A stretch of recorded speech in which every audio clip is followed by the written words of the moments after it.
after doing some research, we found some of the really disturbing things, like, and rumors and a lot of evidence that led to it. And we just really wanted to share it because that's, like, not okay. And with all the recent events out here lately, like, we just think it really needs to be told. Now, back to Dan Schneider. This is his Twitter, @DanRap. There's a tweet that he said, toes similar to fingers, but not nearly as good. Who agrees? There's so many. He runs, like, the Victorious account, the Sam and Cat account, like, the iCarly account. He always tweets. At one point, he tweeted a picture of, like, Jeanette McCurdy's toes, who was a star on iCarly.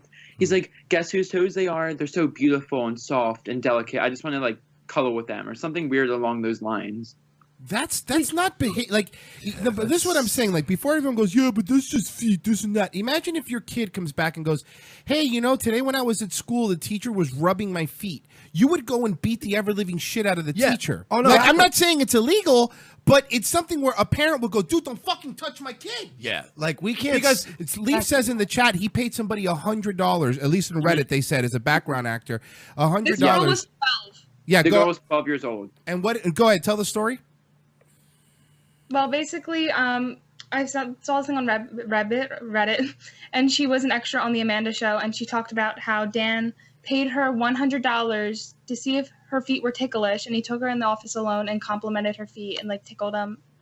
Like, and he said from there he just started, like, rubbing them and complimenting them, and she was, like, 12 years old. Now this one here is Ariana Grande, like, crawling on the table and licking her lips. Like, that is, come on. Yeah, that took 115 takes. Yeah. Okay, so don't tell me that somewhere during take 30 nobody on the set was like, hey, I got a question. Are we really is this gonna end up in the final cut with her licking her lips on the which is very clearly like a school library table.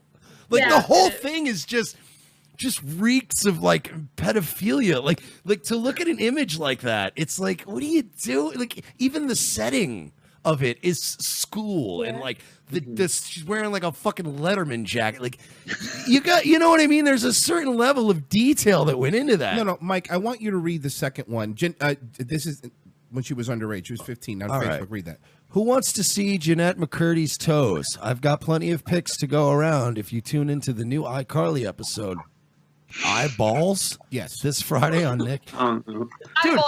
There's nothing to do with balls in the episode either. There was somebody that used to write blind items for, you know, Hollywood people, and a lot of people speculated that it was Robert Downey Jr., but he said... we don't know for a fact if it was. We actually later on said, well, we don't know. Right. But it's very speculated. That's why we put that. So they wrote about Dan Schneider. He's a monster, the worst predator alive, and if you wonder why nobody will confront or charge him, he's in charge of multiple hit shows for Nickelodeon. Harvey Weinstein and Nickelodeon. Rakes in oceans of money, tens of millions of dollars, multiplied by many years and many shows, not to mention his merchandising royalties. So Viacom, Nick warned him to cool it, then pay for his damn lawyers.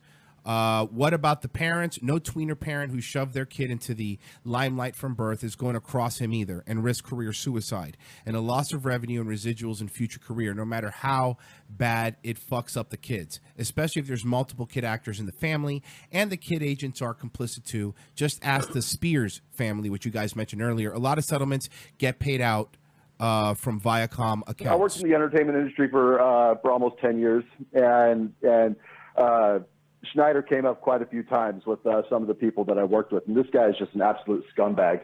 It goes far beyond feet. He would have pool parties and invite all the kids over, and be like, "Oh, we'll just take care of the kids. No adults need to come over." Whoa. So he was having pool parties with these kids that were on the shows without any kind of adult supervision going on.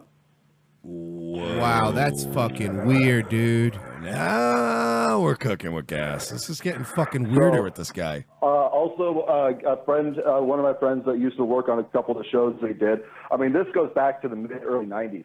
This is back from like the all I believe the show was called like All That and Keenan and Kel and all that.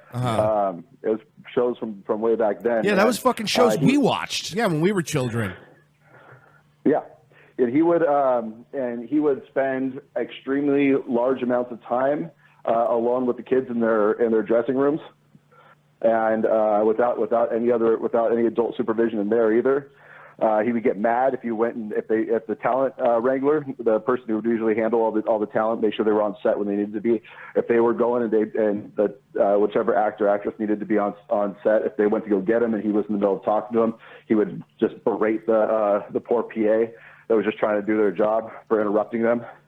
What? He was just he's just a sick dude, and people have known about this in the industry for a long time. This isn't anything that's new to people within there, and it's not anything new to Nickelodeon either. I don't know why Nickelodeon continues to put up with this guy.